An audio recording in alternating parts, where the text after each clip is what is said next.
Primera de Juan, repito, capítulo 2, a partir del versículo 15. Gracias a Dios por los capítulos y los versículos de la Biblia, ¿no? Si no, ¿cómo encontraríamos los versículos? ¿Cómo encontraríamos las historias? Sería bien complicado, ¿no? Bueno, dice así: no améis al mundo, así de categórico, no améis al mundo, ni las cosas que están en el mundo. Si alguno ama al mundo, el amor del Padre no está en él.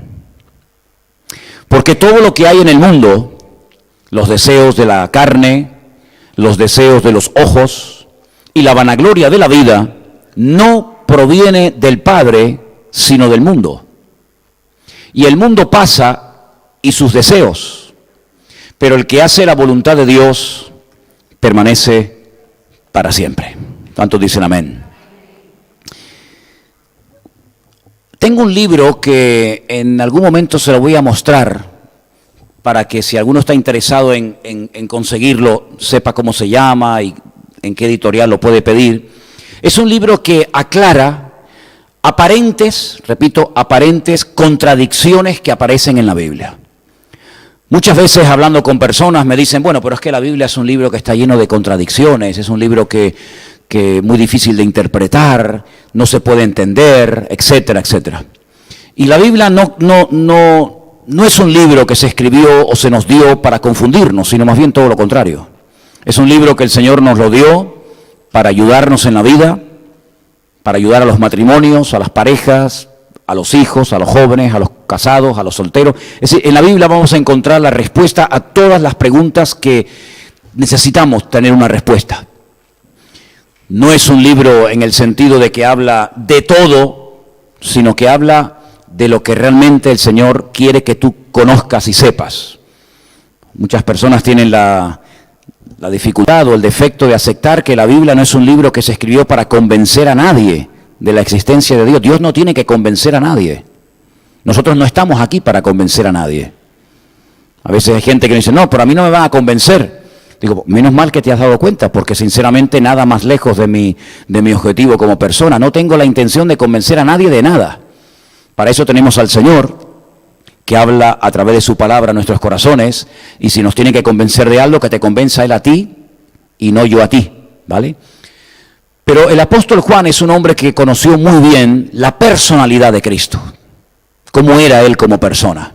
La Biblia nos habla muchos detalles acerca de su ministerio, de lo que enseñaba, de lo que predicaba, pero como persona. Porque una cosa es tu creencia en Dios y otra cosa es lo que tú eres como persona.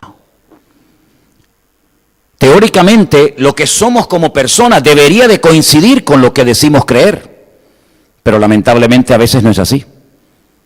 ¿Cuántas veces hemos conocido creyentes o personas que se llaman creyentes, pero luego sus vidas son un desastre? No dan un buen testimonio. Y algunas personas incluso dicen, pues si este es creyente, si esta es creyente, madre mía.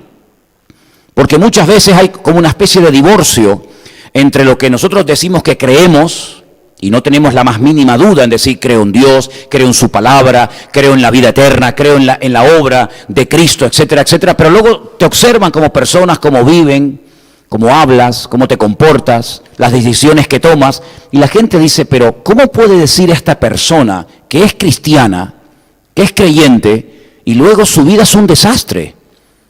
Bueno, no debería de ser así, amén, hermanos. Sinceramente no debería de ser así. El apóstol Pablo llegó un día en el que dijo, imitadme a mí, como yo imito a Cristo. Y el objetivo de todos y cada uno de nosotros debería ser, sinceramente, ser una persona coherente con nuestra fe. Y no que en la iglesia somos un tipo de persona, pero luego en la vida privada somos un auténtico desastre. Cuando decimos que nosotros no nos avergonzamos del Evangelio, lo decimos con orgullo y con convicción. Yo no me avergüenzo de ser cristiano, no me avergüenzo del Evangelio, pero ojo, que el Evangelio no se avergüence de nosotros. Que nuestra vida respalde, que nuestra vida avale, nuestro comportamiento, nuestra conducta, nuestra vida privada sea, pues hombre, no es que seamos perfectos, ni mucho menos, pero por lo menos vamos a esforzarnos por agradar a Dios. Pero cuidado, no solamente agradar a Dios, porque yo prediqué no hace mucho tiempo, no sé cuántos de ustedes lo recordarán, que no solamente tenemos que dar buen testimonio ante Dios, sino también ante el mundo y también ante los hermanos. ¿O no? ¿Solamente vivimos para Dios? ¿O también tenemos que dar un testimonio al mundo y despertar en ellos un interés y que te lleguen a preguntar, oye, ¿tú por qué vives así? ¿Y tú por qué no practicas estas cosas? ¿Y tú por qué no dices malas palabras? ¿Y tú por qué no haces esto? Y ahí tendrás una oportunidad para presentar el Evangelio.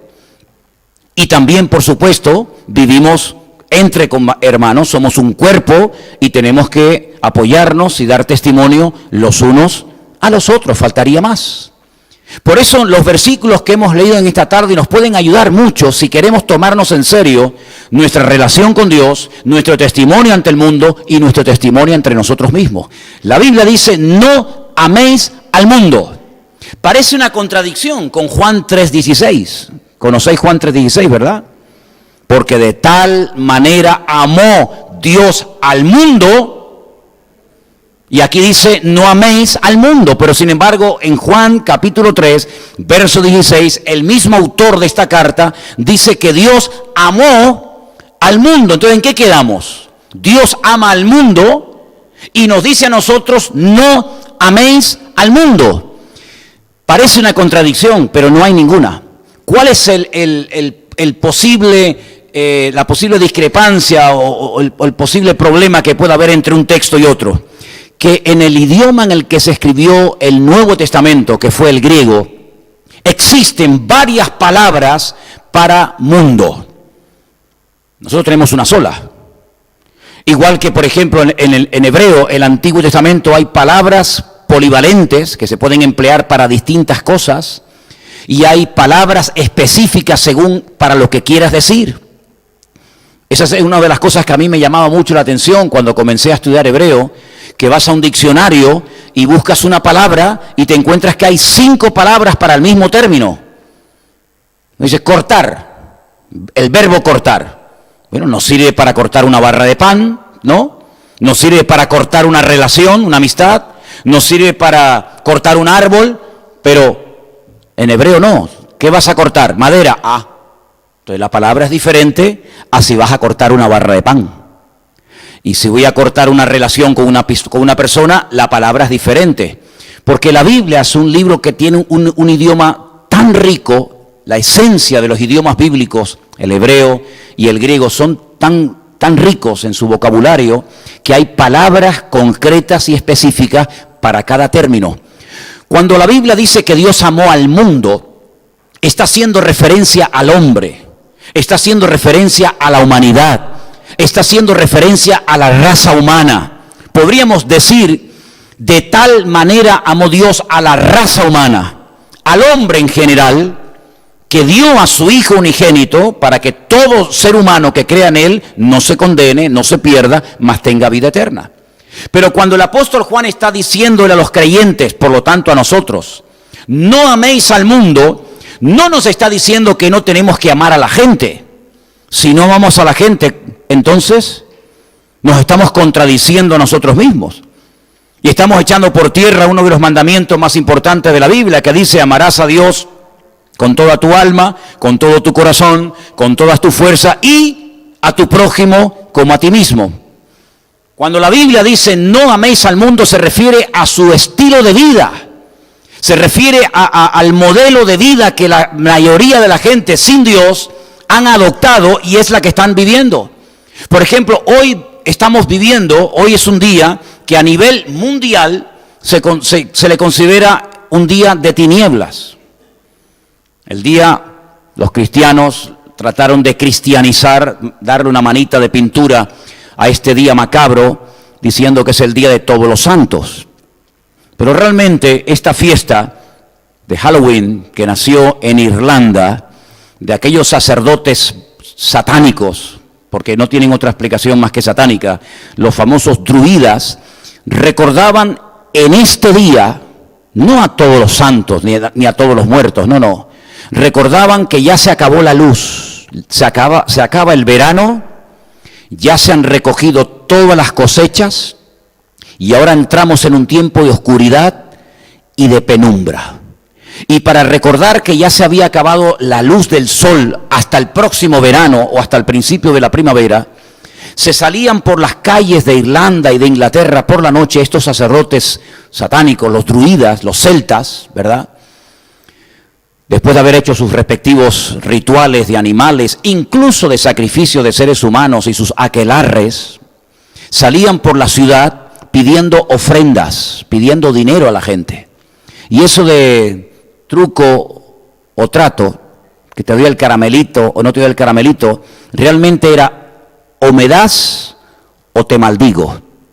Maldigo tus cosechas, maldigo tus hijos, maldigo tus animales, maldigo tu familia, maldigo tu vida. Lanzaban maldiciones sobre todas aquellas personas que no les daban ofrenda, que no los apoyaban y que les cerraban la puerta. Y la Biblia habla muy claramente acerca del poder de la boca, el poder de la lengua. La Biblia nos enseña que con la boca se puede hacer mucho bien, pero también mucho daño. Y bendecir, la palabra bendecir viene de bien decir, de bien hablar, y mal decir viene de hacer un mal uso de las palabras. Vemos que el Señor Jesucristo dijo, haciendo referencia a sus palabras, dice, las palabras que yo les he hablado, las palabras que yo les he transmitido a ustedes son palabras cargadas de vida, palabras cargadas de bendición, cargadas palabras del amor de Dios. Pero la Biblia nos enseña que había gente, tanto en el Antiguo como en lo que llamamos Nuevo Testamento, que se dedicaban por dinero a maldecir, a hablar mal de la gente. Y hablar mal de la gente es un abanico muy amplio. Críticas, murmuraciones, envidias, celos, etcétera, etcétera. Y tal vez el ejemplo más famoso de una persona que utilizó su poder, entre comillas, para maldecir al pueblo de Dios, fue un pseudo profeta llamado Balaam. Balaam no era del pueblo de Israel, era un pseudo profeta contratado por un rey pagano llamado Balac. No confundan el nombre del rey con el nombre de este pseudo profeta. Balac era un rey que sabía perfectamente que al pueblo de Dios, en ese caso, en este tiempo el pueblo de Israel, no se le podía ganar en ninguna guerra. Peleaban en la montaña, perdían la guerra. Peleaban en el valle, perdían la guerra. Peleaban con muchos, perdían la guerra. Peleaban con pocos, perdían la guerra. No había forma de derrotar al pueblo de Dios, porque Dios peleaba a favor de su pueblo. Balac entonces dice, a este pueblo invencible nunca lo voy a poder destruir. Lo que voy a hacer es cambiar el sistema. Voy a contratar, voy a pagarle una gran suma de dinero a un pseudo profeta llamado Balaam, para que en lo alto de una montaña construya un altar, presente una serie de sacrificios, derramamiento de sangre de animales, y cuando vea las carpas, las tiendas de campaña en el valle del pueblo de Israel, me los maldiga. Y así de esa manera los debilitaré espiritualmente hablando, le haré daño espiritualmente hablando con maldiciones, y de esa manera derrotaré a mi enemigo. Balaam viene y lo intentó en varias ocasiones de diferentes lugares, de diferentes montañas, y cada vez que abría la boca iba a maldecir al pueblo, le salían palabras de bendición, y en vez de maldecir lo que hacía es que bendecía, hasta que el rey lo llamó y le dijo, oye, yo te he contratado, yo te he dado dinero para que tú me maldigas a mi enemigo, y tú lo que haces es que lo estás bendiciendo. Y Balaam le confiesa que ni siquiera él puede utilizar sus palabras para maldecir al pueblo de Dios, porque el pueblo de Dios tiene una protección sobrenatural de parte del Señor de noche y de día. Y esa es una cosa que nosotros tenemos que mentalizarnos. No hay nada que nos pueda hacer el mundo, los que no son creyentes, los enemigos de Dios y del Evangelio, no hay nada que puedan hacer contra un hijo, contra una hija de Dios. Sepamos lo que están haciendo o lo ignoremos completamente. Porque de cuántas cosas nos hemos enterado y cuántas cosas hemos ignorado, pero da igual. El ángel del Señor, que es nuestro Señor Jesucristo, acampa alrededor de los que le temen aún durante la noche y los defiende de todo peligro y de todo mal. ¿Cuántos dicen amén? Por eso podemos dormir en paz, vivir en paz, caminar en paz, pensar en paz, hacer todo en paz en la bendición del Señor, porque Él ha prometido estar con nosotros todos los días hasta el fin del mundo. El nerviosismo, el estrés, el agobio, la preocupación, y me están haciendo daño, y la vecina de arriba, y el brujo, y el santero, a mí me da igual. No puedo vivir con esa obsesión. Me da igual lo que hagan lo que quieran. Al fin y al cabo, es normal que lo hagan. Pero nosotros tenemos un Dios todopoderoso que nos cuida, que nos protege y que nos ayuda en toda dificultad de la vida, y hagan lo que hagan y digan lo que digan, no va a surtir ningún efecto, ojo, cuidado, siempre y cuando estés en bendición de Dios. Subrayo esto: si tú no estás en orden, y tú sabrás si estás en orden, si tú no estás viviendo en orden delante de Dios, esto no es para ti. Eres vulnerable. El enemigo no le teme a la masa. El enemigo no le teme a un creyente, a una persona que se llama creyente, que aquí es una cosa y afuera es otra. El enemigo se ríe en la cara de personas que no son coherentes. Decir, sí, mucho aleluya, mucho gloria a Dios, mucha Biblia, mucho evangelio, pero yo sé que tú como hombre y tú como mujer, se te va la bendición por aquí, porque no tienes las puertas cerradas y porque no vives en orden. Y si alguien sabe si vivimos o no en orden, es Dios y Satanás. Lo sabe perfectamente.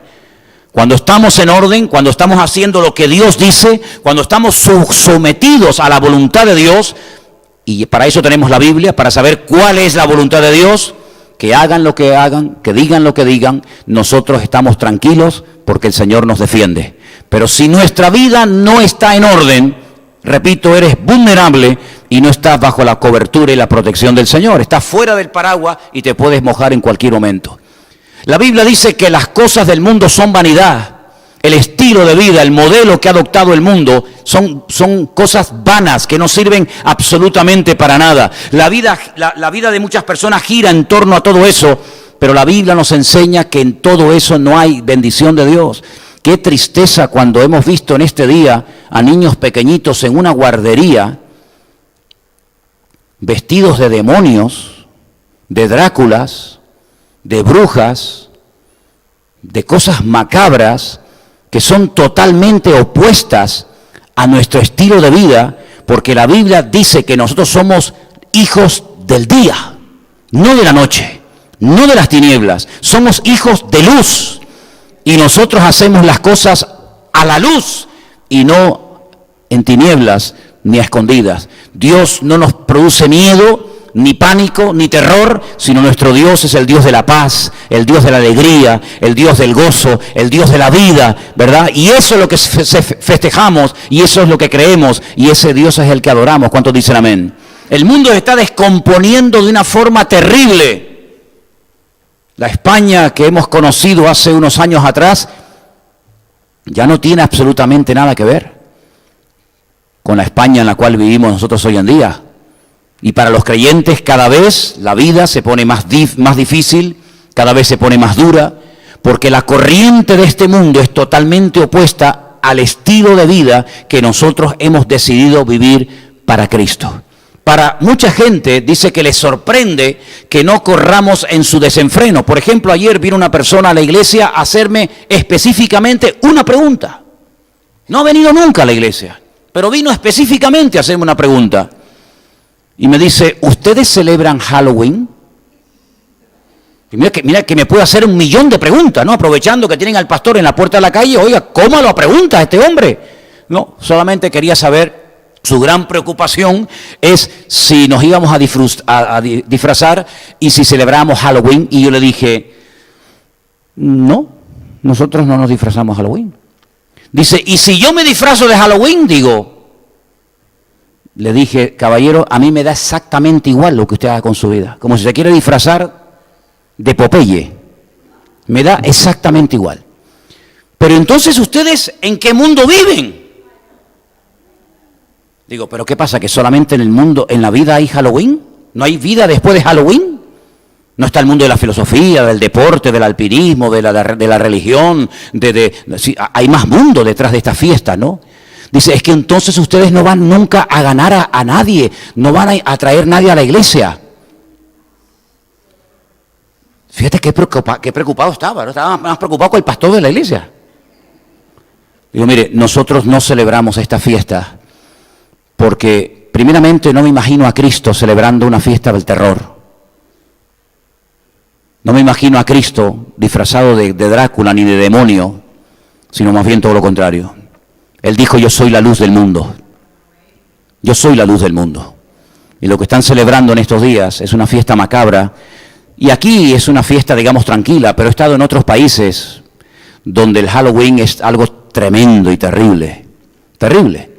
Y hay algunos creyentes que celebran esta fiesta como para congratularse con el mundo, para que vean que somos exactamente igual. Y ¿saben qué? A mí me da exactamente igual lo que la gente opine de mí. Créanme, sinceramente. Me da exactamente igual. Si me critican, si me aplauden, si me apoyan, me da exactamente igual. Nosotros no estamos en este mundo para agradar a la gente.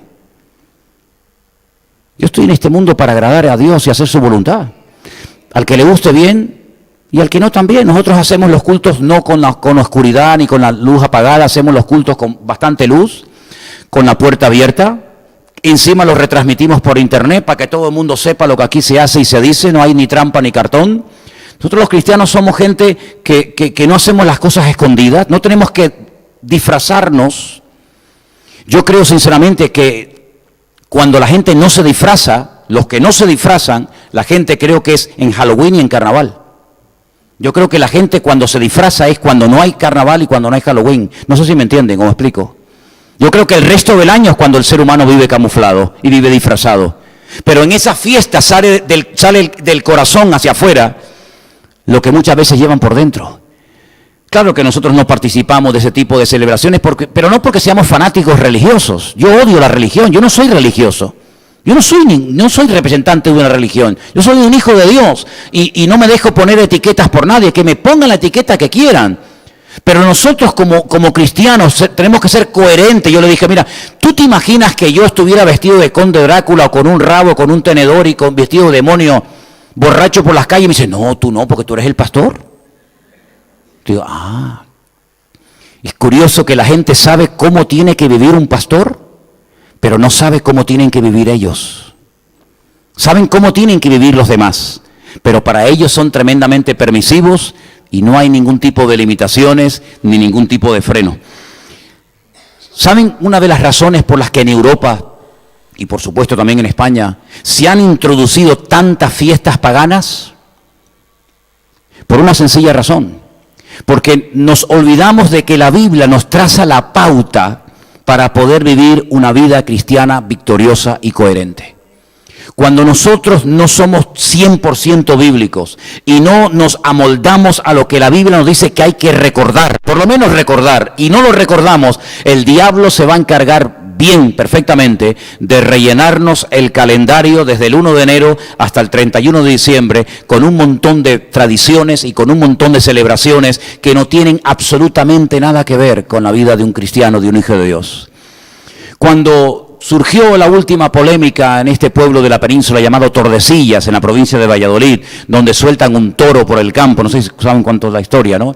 Y van miles y miles de personas pinchándole, hasta que el pobre animal ya no da más y al final pues lo matan.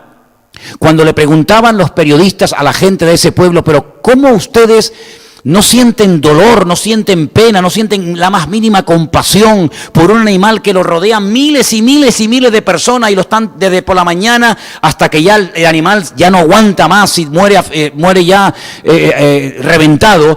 Dice, es que esto es una tradición y tenemos que mantenerla.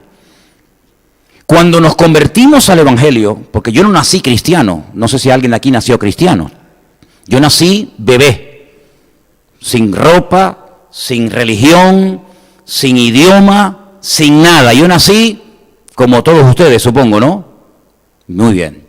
Y con el paso del tiempo fuimos aprendiendo a hablar y a leer y a escribir, y nos encasquetaron desde la cuna casi una religión y unas tradiciones, etcétera. Pero cuando ya fuimos grandes y comenzamos a leer la Biblia y comenzamos a descubrir que una cosa es la tradición y otra cosa es lo que dice la palabra de Dios, chocamos frontalmente con muchas prácticas y con muchas cosas que creímos y teníamos y practicábamos, pero que cuando llegamos a la palabra de Dios nos dimos cuenta de que estábamos equivocados.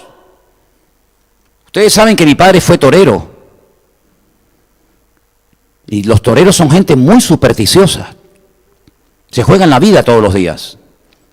Salen de casa, te dan un beso, se despiden y no sabes si es la última vez que vas a volver a ver a tu marido o a tu padre o a tu tío. Porque todos los días se juegan la vida. Hoy aquí, mañana por allá, pasado por allá. Y son tremendamente supersticiosos. Y mi casa era algo tremendo, era algo que, como se te ocurriera abrir un paraguas dentro de la casa, eso era una maldición que nos caía a toda la familia. O como se rompiera un cristal, un espejo, creo. O se cayera un poco de sal. Un sombrero, una cachucha, como llaman en Venezuela, una gorra. Ponerla encima de la cama. Eso era terrible. En mi casa estaba prohibido, me mencionó la palabra culebra. No se podía pronunciar esa palabra, una palabra maldita, porque el color amarillo jamás se podía utilizar. Y teníamos al Sagrado Corazón de Jesús, y teníamos a la Coromoto, y a la Virgen de Regla, y al Buda, por si acaso, al Panzón, y a los elefantes mirando para la calle, y los chupetes aquí colgados, y la herradura detrás de la puerta, y los ajos en el bolsillo, y tantas y tantas y tantas cosas. Pero cuando nos convertimos a Cristo y nos dimos cuenta de que esos amuletos creados por las filosofías y por la mente de los seres humanos, lo que en un país tú crees que es un amuleto, resulta que es una maldición en el país de al lado. Y el martes 13 en España es lo peor, y sin embargo el día de suerte en otros países es el martes 13. Y cuando te das cuenta de que en el mismo día, en 4 o 5 periódicos, en la misma ciudad, en el mismo día, un horóscopo dice una cosa y ese mismo horóscopo en el otro periódico dice todo lo contrario y en el otro pone otra cosa y tú dices, pero entonces ¿cuál es la verdad? ¿El del diario de aviso? ¿El del país? ¿El del mundo? El mismo horóscopo. En uno, salud, te muere. Ay, mi madre. En el otro, salud, maravilloso. Amor, fracaso total. El mismo día, el mismo horóscopo. En otro periódico, amor, fantástico. Hoy va a ser el día maravilloso. Romeo y Julieta. Y tú dices, Dios mío, y que eso se lo ponemos en la jaula del pájaro para que no manche la mesa. O para que el gato o el perro haga sus necesidades. Y que eso sea como la Biblia para algunas personas, porque lo dijo no sé quién. ¡Qué ignorancia tan grande! Vivimos en un país de tanta ignorancia, hermanos. Y la ignorancia es el peor enemigo del ser humano.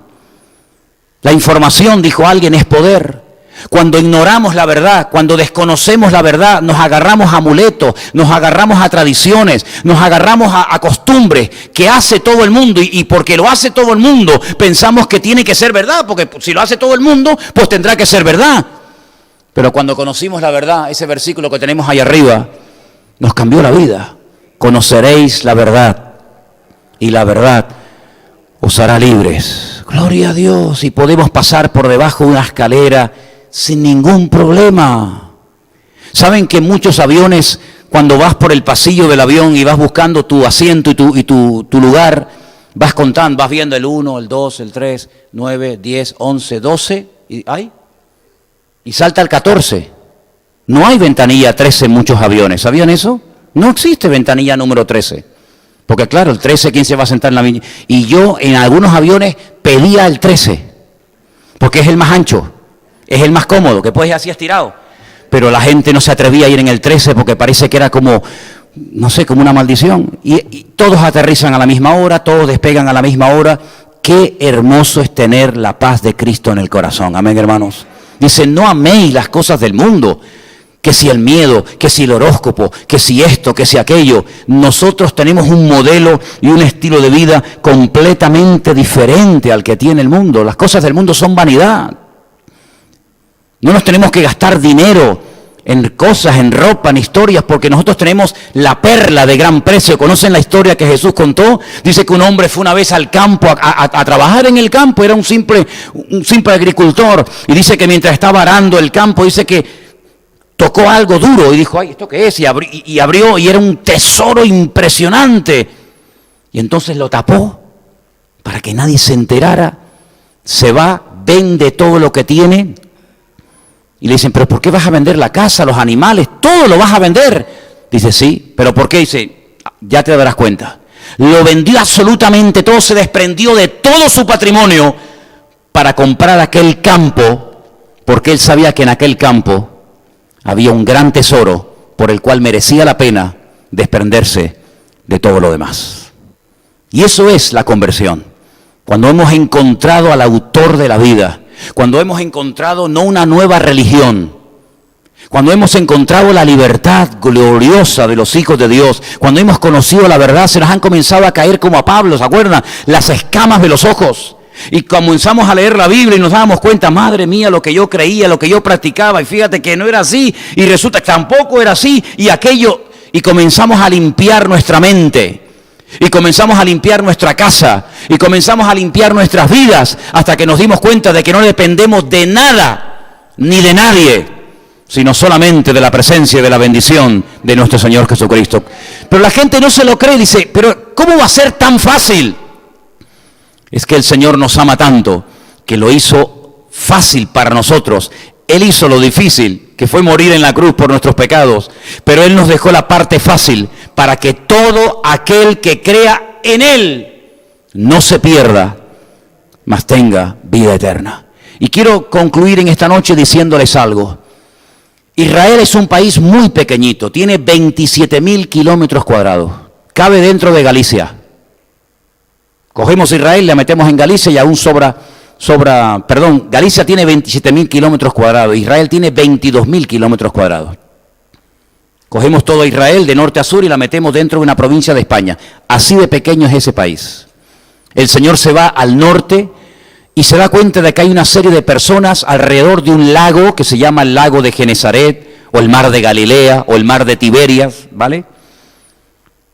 Y se encuentra a hombres pescando desde la mañana hasta la noche, se acerca a la orilla donde estaban aquellas barcas y les dice, venid en pos de mí y os haré pescadores de hombres. Y yo no sé qué poder de convicción tenía el Señor, que dice, dejándolo todo, le siguieron. Dejaron allí la barca, las redes, la gente diría, ¿pero a dónde vas? No, voy detrás de Jesús, que me ha llamado. Más adelante va caminando y se encuentra un hombre que tiene un buen puesto de trabajo, está en una mesa, en un lugar público, recaudando los impuestos para el imperio de la época, que eran los romanos, y le dice Jesús, sígueme. Y dice que dejando allí las monedas, dejando todo, se levantó y también siguió a Jesús y se terminó convirtiendo en un discípulo de Cristo. Y así fue llamando a uno, a Pedro, a Santiago, a Juan, a Judas, a este, al otro, al otro. Al final se rodeó de un grupo como de 12 personas. Comenzó a trabajar con ellos, a enseñarlos, a educarlos, les enseñó a perdonarse, les enseñó a trabajar en equipo, muchas cosas durante 3 años. Al final de los 3 años les dice, ¿cuántas veces hemos ido a la ciudad de Jerusalén? Un montón de veces, ¿verdad? Hemos ido a celebrar la fiesta de la Pascua en primavera, después hemos ido a celebrar la fiesta de Pentecostés o la fiesta de las cosechas, y finalmente hemos ido a celebrar la fiesta de los tabernáculos, y lo hemos hecho durante años, pero este año va a ser diferente, chicos. Este año vamos a ir a Jerusalén, pero a mí me van a matar. Este año no volvemos a Galilea. Este año me van a echar mano, me van a crucificar. Y uno de sus discípulos, Pedro, le dice, Señor, pues si sabes lo que te va a pasar, no subas, sálvate. El Señor, todos sabemos cuál fue su respuesta. Lo ven morir en una cruz. Dice que solamente uno de todos los discípulos se quedó al pie de la cruz, mirando cómo crucificaban a su Señor, a su Maestro. Todos los demás huyeron. Hasta uno le traicionó y otro le negó, como bien sabemos. Se meten en una casa destruidos, una tristeza brutal. hemos dejado nuestras mujeres, nuestros hijos, nuestros puestos de trabajo, nuestra tierra, nuestra casa, nuestras amistades, nuestro estilo de vida, para seguir a un hombre que creíamos que era el verdadero Mesías, y ahora resulta que lo han matado. ¿Y ahora con qué cara volvemos a nuestra tierra? ¿Qué le decimos a nuestros seres queridos? ¿Qué le vamos a contar a nuestros amigos? Te lo dije, te habías metido en un mal camino, te habían comido la cabeza, etcétera, etcétera. 3 días pensando, volvemos, no volvemos, ¿qué hacemos? Salimos de aquí, no salimos de allá. Y voy, a los 3 días, están muertos de miedo en Jerusalén. No eran de allí, eran del norte, pero se habían quedado allí, tal vez por miedo a dar la cara y a reconocer que se habían equivocado aparentemente.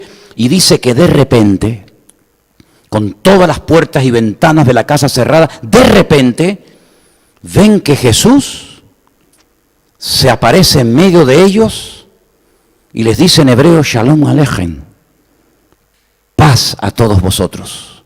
Se quedan con la boca abierta diciendo, pero ¿por dónde entró? Si están las ventanas cerradas, las puertas cerradas, las paredes son así de 1 metro de espesor de piedra. Se sienta con ellos, come con ellos y les dice, miren, miren, miren aquí, miren mis pies, yo soy, estoy otra vez con ustedes. Se quedan con la boca abierta, pero faltaba uno, no sé dónde estaba ese día, ¿se acuerdan? Tomás. De repente el Señor se va, se encuentran a Tomás, que lo llamaban el Dídimo. Dídimo significa el gemelo. Eran 2 hermanos gemelos. Solamente el Señor llamó a uno. Curioso, ¿no? De 2 gemelos llamó a uno y al otro no. Y le dicen, Tomás, ven que te vamos a contar una historia tremenda. Lo hemos visto al Señor. Ha comido con nosotros. Ha resucitado, está vivo. Y le dice, madre mía, estáis mal, ¿eh? Estáis mal de verdad, ¿eh? ¿Cómo que ha resucitado? Si yo lo vi que lo mataban allí en la cruz. Dice que lo hemos visto. Y él dice, si no meto mi mano en el hueco de la mano, no me convenzo. Se va con ellos, están comiendo en la casa y de repente se vuelve a presentar el maestro. Y se le queda mirando el Señor a Tomás y dice, Tomás, ven, mete tu mano aquí. Mete tu mano aquí si quieres. Y cuando Tomás lo vio, le dijo, Señor mío y Dios mío. Señor mío y Dios mío. ¿Cuándo lo oyó? ¿Cuándo lo vio? Hasta lo que hablamos en la intimidad, el Señor lo oye. ¿Saben cómo murieron esta gente? Pedro en Roma, crucificado con la cabeza para abajo. Tomás en la India. Le arrancaron toda la piel con tenazas ardiendo, se la lanzaron a los perros y cuando estaba como una llaga de cabeza hasta los pies, lo traspasaron. ¿Saben cómo murió Santiago? Decapitado. ¿Saben cómo murió Andrés? A garrotazos, lo mataron a palos, en lo que llamamos hoy en día Armenia. Y así prácticamente todos y cada uno de los discípulos murieron como mártires.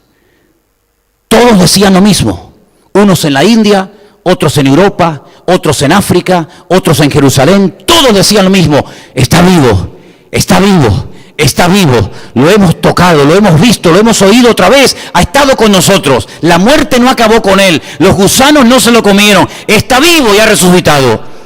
2 de ellos un día se iban al templo de Jerusalén, que en aquel tiempo todavía existía, se van al templo a las 3 de la tarde a orar, oran por una persona que lleva toda la vida paralítico, dice que le oran, el Señor lo sana y de repente vienen las autoridades religiosas, siempre los religiosos, a tratar de echar un jarro de agua fría encima a la gente y le dicen, a partir de hoy queda totalmente prohibido en nuestra ciudad que ustedes sigan hablando y orando por los enfermos y hablando de ese que mataron los romanos.